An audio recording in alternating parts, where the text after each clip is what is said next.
سلامونه نیکې هیلې په ارزو کې د 1 بجې خبرونو ته ښه راغلاست. د رئیس الوزرا اقتصادي مرستیال په پراختي برخو کې د نړیوالو بنسټونو د لا ډیرو مرستو پر ځانګړي کېدو ټینګار کړی دی. ملا عبدالغني برادر د پناه غوښتونکو په چارو کې د ملګرو ملتونو له کمیشنر سره په لیدنه کې دغه راز د کاري فرصتونو سرپناه رامنځته کېدو او نورو خدماتو برخو کې کډوالو ته د اسانتیاو پر برابرولو ټینګار کړی دی. د رئیس الوزرا اقتصادي مرستیالۍ د خبرپاڼې له مخې برهم صالح افغانستان د نړیوالې ټولنې د لا ډیرو مرستو راجلبولو لپاره له هڅو ډاډ ورکړی دی.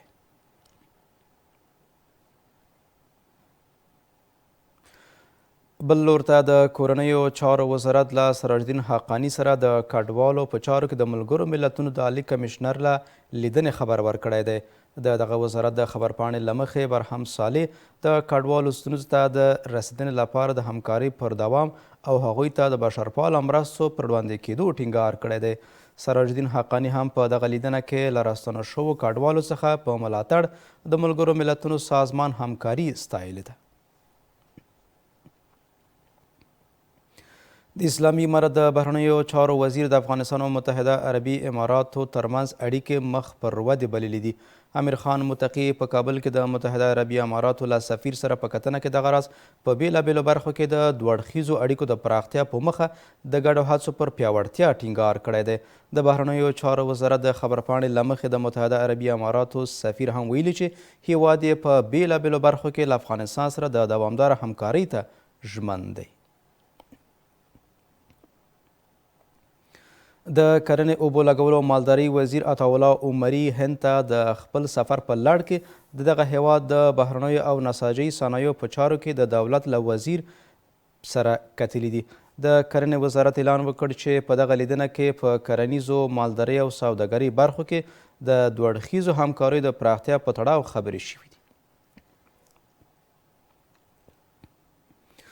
په روسیه کې د اسلامي امارت سفیر د سوداګرۍ او صنایع خونې له استازو او دغه هیواد د استراخان شمال سیویل ترانسپورټي دهلیز د نړیوالې مجمع له مسؤلینو سره په جلا توګه کتلي دي.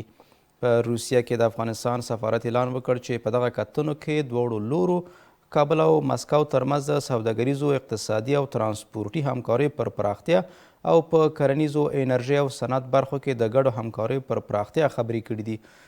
دواړو لورو همداراز اقتصادي همکاریو په پراخېدو او د سیمه ییزو ترانزیت په دهلیزونو کې د افغانستان پر فعاله ګډون ټینګار کړی دی.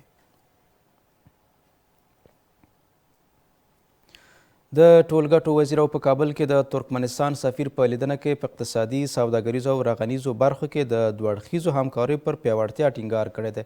د ټولګټو وزارت اعلان وکړ چې محمد عیسی ثاني او خواجه ایوازوف په دغه لیدنه کې د آقینې انخوی د وسپنې پټلۍ جوړېدو د تورغونډۍ بندر پراختیا او د دواړو هیوادونو ترمنځ د انتقالاتو د کچې زیاتېدو په اړه هم غږېدلي دي.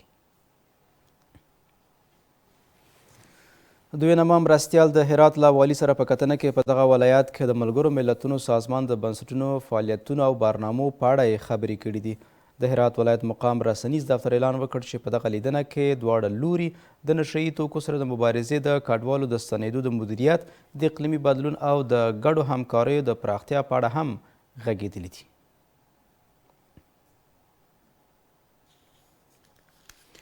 د خبرونو پایله ملتیا مو مننه.